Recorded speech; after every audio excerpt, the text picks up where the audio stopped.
What a night of boxing.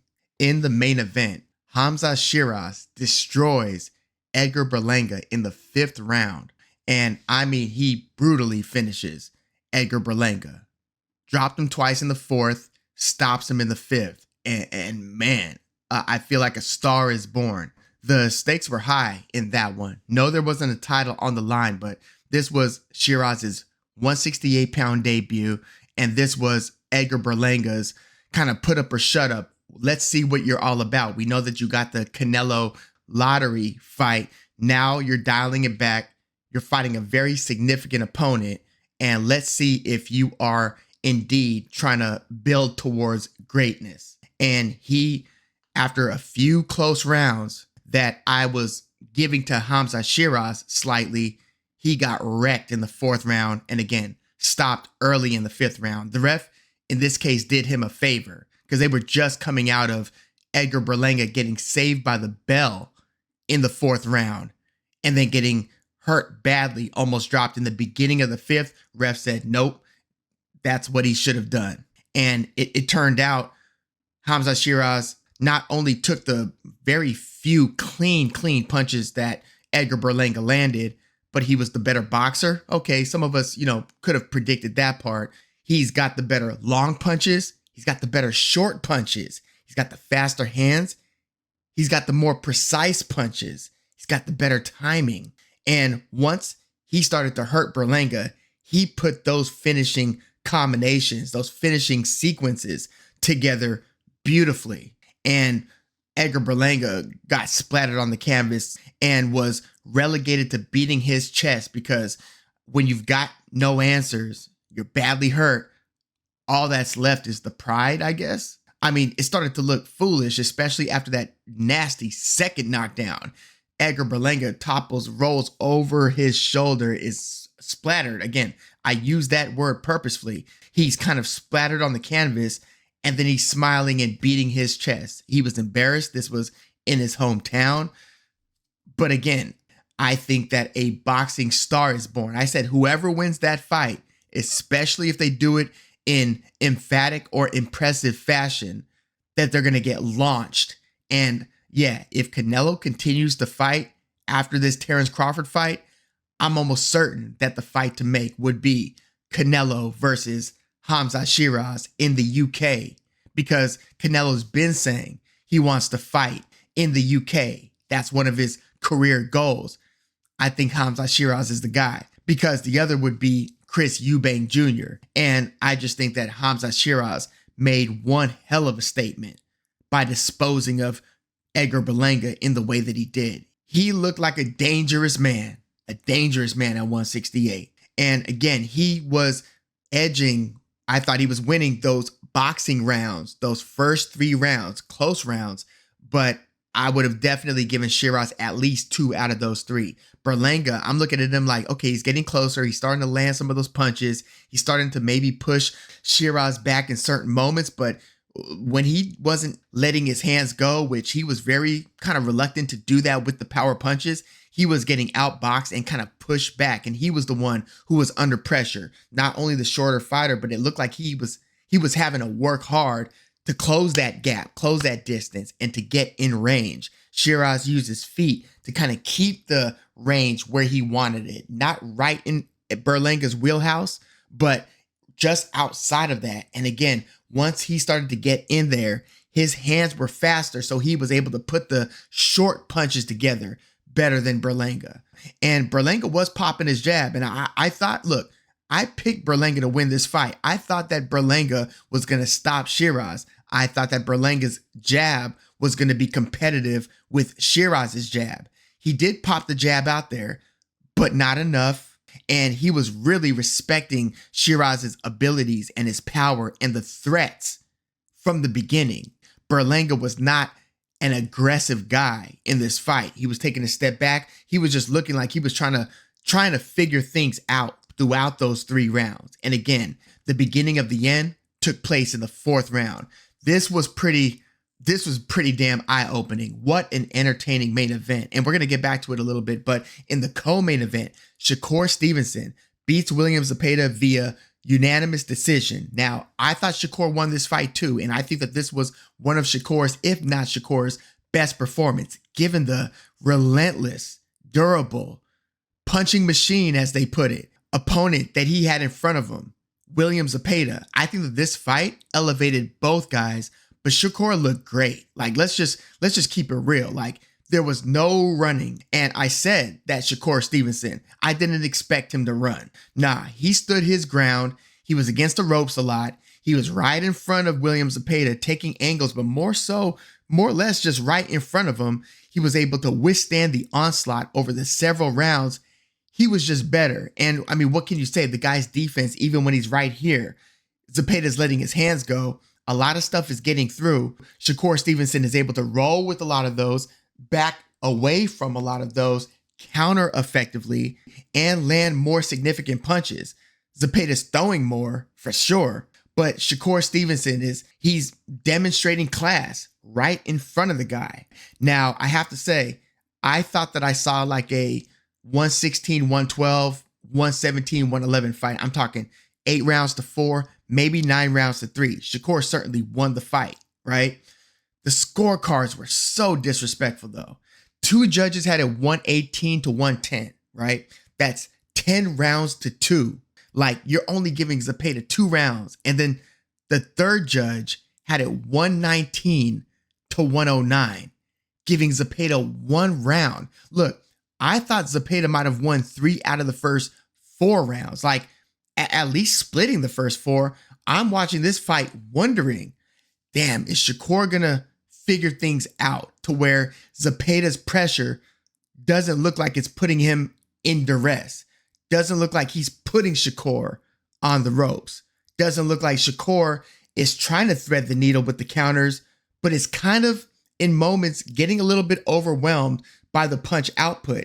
And although he's slipping some of the punches, backing away, pulling away from some of the punches, rolling with some of the punches, those body shots are going to matter. I thought Zepeda was doing good work in those first 4 or so rounds. Again, you could have given him 2 of those. And you mean to tell me that between these 3 judges, not one gave him more than 2 rounds across 12 rounds of action? I thought that was pretty, again, disrespectful, unfair scorecards. This was not a 10 rounds to 2, 11 rounds to 1 fight. Again, I saw 8 rounds to 4, maybe 9 to 3. You could do 7-5. Like, I don't think that would be unfair. It would be like, okay, I think you might have given some of those rounds to Zepeda where he was letting his hands go and might not have been the more effective puncher, even though he's, again, throwing a lot of blistering shots. Yes, the power of his punches did seem to wane and decrease in the second half of the fight, but he was letting his hands go. And if you don't have access to CompuBox, which Ring Magazine just bought, but if you don't have that in front of you, you might not be able to clearly see what's landing and what's not. So you could get kind of fooled a little bit by the volume and think that Zepeda's work is more effective than it actually is. It's not until you're really looking, usually at a TV with some replays and stuff, and seeing that Zepeda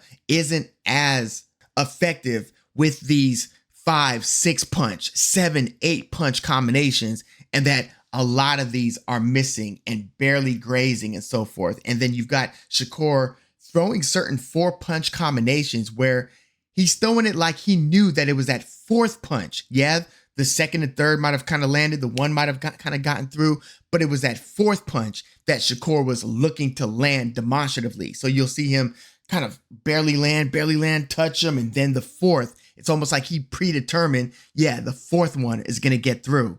Zepeda doesn't have great defense. He's got decent defense, but certainly not good defense. Shakur Stevenson's got outstanding defense, because most other fighters, even good fighters, and we've seen this, would have succumbed to that type of onslaught, those vicious, continuous, unrelenting attacks from Zepeda. But yeah, Stevenson was right in there, and he was also investing to Zepeda's body, and I do think that slowed Zepeda down. And the counters and everything, it in totality slowed Zepeda down a little bit in that second half, where a lot of the Shakur Stevenson rounds became easier to score. So yeah, you've got to give Shakur Stevenson a lot of credit for this win.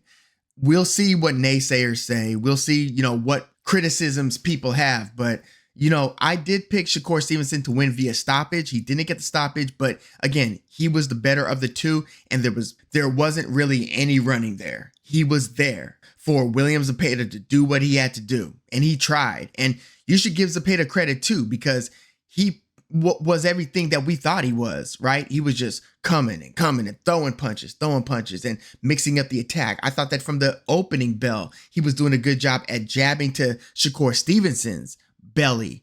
Because remember, these are southpaw versus southpaw. So William Zepeda was throwing a lot of right jabs to the belly of Stevenson. So I'm like, he's got an intelligent attack, as he often does. And I'm like, we'll see if Shakur knows what to do with this, because William Zepeda's got a plan. And yeah, Shakur Stevenson, it turns out, knew what to do with that. So yeah, huge win for Shakur. Great title defense. He beat a top 5-ish lightweight, probably the best win of his career, with Oscar Valdez being the second best win of his career now. And yeah, in his young career, Shakur Stevenson's looking great. He looks like he is on his way, not there yet, on his way to the Hall of Fame. And I just hope that he is able to schedule more significant fights against top tier opponents going forward, because, aside from Tank Davis, I don't know if I would favor any one of these guys around this weight class against Shakur Stevenson. At least not at lightweight. 140 would probably be a whole other issue, but 135, Shakur Stevenson might be the cream of the crop. And we kind of have to see if Tank can beat Lamont Roach in this rematch. I feel like we have to see Tank Davis versus Shakur Stevenson. Now, I know you've got a lot of really good lightweights waiting for their turn. I mean, you've got a champion in Murataya. You've got Andy Cruz. You've got a young Abdullah Mason. Floyd Schofield just knocked out Tevin Farmer in the first round and crashed the party. But, I mean, the top 3 lightweights as it stood right now were Tank Davis, Shakur Stevenson, William Zepeda. And William Zepeda just got knocked off and got bested pretty clearly by Shakur Stevenson. Good fight. Again, I thought that this was a competitive, very compelling and interesting fight. I was wondering, again, through the first few rounds, how is this thing going to play out right now? Because Shakur hasn't yet separated himself from Zepeda. He eventually did so more. But yeah, that was a very meaningful fight. And Shakur Stevenson just beat a very dangerous man. So yeah, the business that has to be had, again, if Davis who's got this other nasty, pretty despicable, allegation, arrest. I don't know what's going to happen with the rest of Gervonta Davis's 2025, 2026. Who knows what the hell he's got going on in his personal life. I don't even know for a fact yet that they are going to move forward with Davis versus Lamont Roach 2. If they do, and if Davis wins, and if he's still a free man for the rest of 2025, 2026 or whatever, the fight to make is Tank Davis versus Shakur Stevenson. It has to happen. These are 2 generationally great guys, and Lomachenko retired, so this one's got to take place. Teofimo Lopez, Devin Haney, Ryan they've all moved from lightweight a while ago now. So yeah, 1 and 2, Tank, Shakur, it's got to happen, because Shakur Stevenson is as good as people as far back as a few years ago thought he might be. And then we had a very close fight between Subriel Matias and Alberto Puello. I should have said Alberto Puello versus Subriel Matias. Alberto Puello was coming in with the WBC 140-pound title, and Subriel Matias ended up getting that close majority decision win. This one could have gotten either way. I was watching this and I picked Puello to win via decision.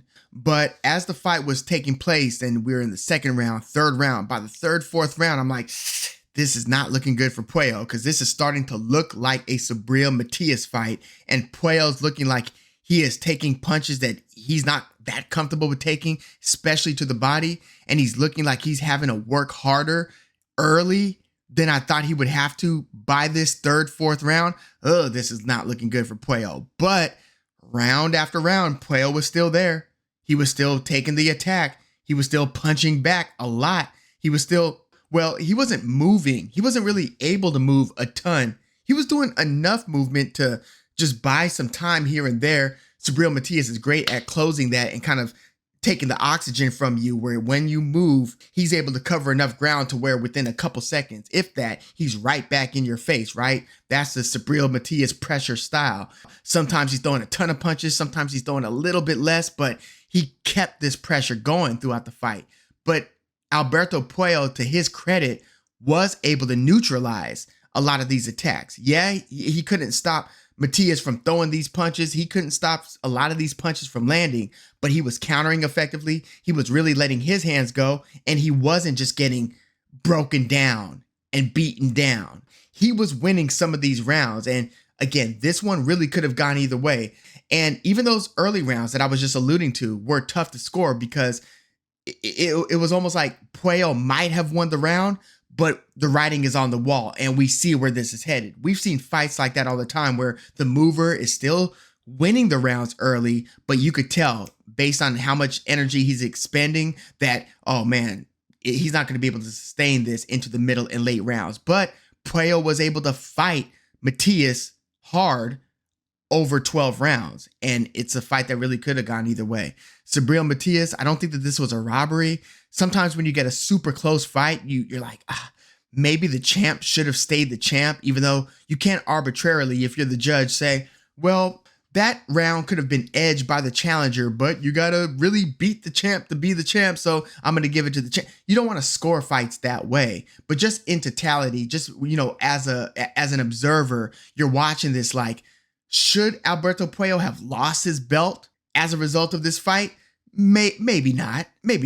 But in a vacuum, without the context of who's champ and who's not, this was not a robbery. Subriel Matias very well could have won 7 rounds. It wouldn't have been impossible to find 7 rounds to give to Matias. But I thought that both guys, this was a very hard fought fight for both guys. They both took a lot of punishment and they both did a lot of what they are reputed to do. Subriel Matias did Subriel Matias-like things. He just wasn't able to break this guy. This is the first time Matias has won a fight via decision. Usually when things are going Matias's way, they really start going Matias's way. But he was in there with a very tough customer who's beaten Gary Antoine Russell, Batir Akhmedov, Sandor Martin. Alberto Puello is a real guy, and he was durable, tough enough, skilled enough to stay in there with Matias over 12 rounds and to make the whole fight very competitive. So I'm not mad at this decision.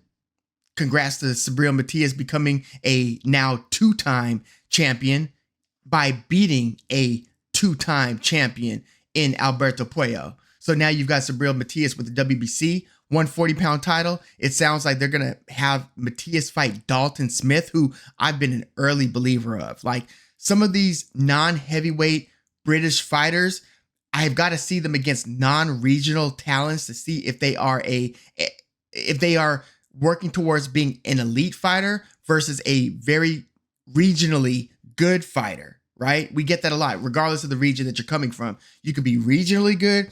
When you get on the world stage, what are you looking like? And, Dalton Smith stopped Jose Zepeda. Different Zepeda, right? The one who fought a pretty even fight against Jose Ramirez several years ago. The one who got stopped by Regis Prograis before the Dalton Smith fight. And the one who had a fight of the year against Ivan Barichek when they traded those several knockdowns over the first few rounds. And then Zepeda put Barichek's lights out at the end. And I think that it was only like the 5th round or something. Dalton Smith easily destroyed Jose Zepeda. And that's just something that we don't see. Dalton Smith's got speed. He's got power. He's just radiating confidence. And yeah, I would like to see Subriel Matias versus Dalton Smith. Can Dalton Smith, with all the talent, the punching talent that he has, can he stand up to the assault?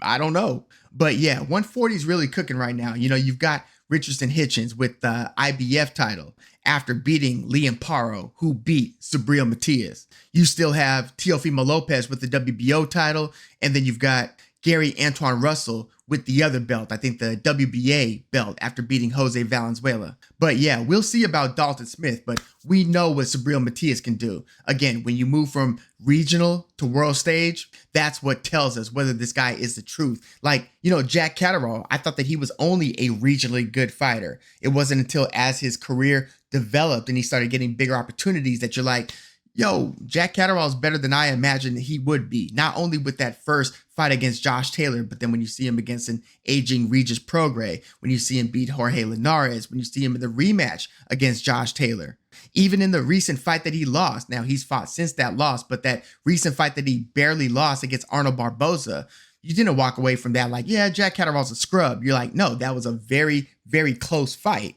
that Barboza probably deservedly edged. But yeah, 140 is pretty hot. And we've got a new WBC champ in Subriel Matias. And then we had David Morrell versus Katayev. And I thought that Katayev probably got, I don't know if robbery is the word. I definitely thought Katayev should have won against David Morrell Jr. David Morrell Jr. got the decision. He got dropped by a big looping punch from long range. And he got backed up a lot of times. He got hurt in the second round, separately from the knockdown that would take place a few rounds later. But he did finish strong, at least in that 10th round, 9th round, 8th round. Look, I thought Katayev should have won something like 6 rounds to 4, maybe even 7 rounds to 3. Like, I thought that Katayev deserved the win. David Morrell, in my view, got a bit of a gift decision. But yeah, again, what a night of boxing. The main event, brilliant display of destruction by Hamza Sheeraz. We had to see something had to give in that one. You know, it was almost like, okay, yeah, somebody can win a decision here, but with these guys' offensive arsenals, somebody's going to get hurt. These guys at some point are going to be throwing some big punches. I was wondering how the fight would unfold because you had a bit of a reluctant, or I would say just tepid, patient first round. It turned into a more of a boxing fight by the second and certainly third round. And they were throwing heaters. Again, Berlanga tried to get his licks in. And, you know, to his credit, Sheeraz wore the punch well. I was wondering if he could take any of that power at 168. We know for a fact, we don't know how well he could take some of the cleaner shots. Anybody could get hurt, right? If you get hit by the right punches. But he didn't look like he was brittle in there against Edgar Berlanga. No, he looked like he was a problem in there, especially when he started landing cleanly. Berlanga ended up having no answers, and before you know it, Berlanga could have, I mean, that fight could have been stopped again in the 4th round, but Berlanga got saved by the bell, so they just let it go into the 5th. But nobody in that building thought that at that point Berlanga was going to get back in the fight. He was badly hurt, and if you look at the replay of that second knockdown, his eyes rolled back somewhere in the middle of that exchange, in the middle of that combination that put him down the second time. His eyes rolled. So you're like, yeah, he's in no shape to really continue. And the beginning of the 5th round proved that. But yeah, let me know your thoughts on all this. Fun night with some great displays of boxing, of punching. Again, the stakes were high tonight and we got what we got. So let me know your thoughts on all this in the comments. Like the video, subscribe to the channel if you are into the fight talk. I'm Woog. Thanks for tuning in.